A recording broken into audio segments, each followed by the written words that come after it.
অথচ এটা বাস্তবতা যে নারীর ইজ্জত নাই, যে নারীর পর্দা নাই, সে কোনো নারী না, নারীর জাতও না,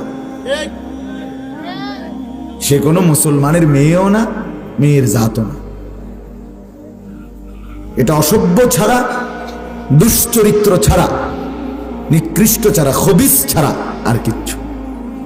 খবিস এটা কোরআনুল কারীমে সরাসরি একেবারে স্পষ্ট 18 নম্বর পারা সূরা নূরের মধ্যে আল্লাহ তাআলা স্পষ্ট বলছে খবিসাত, বেহায়া নারী, বেপর্দা নারী খবিস।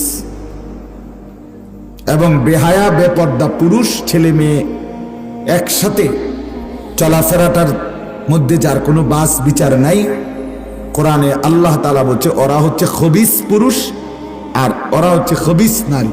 এবং আল্লাহ তাআলা স্পষ্ট বলছে অচিরেই খবিসের জন্য খবিসে মিলবে।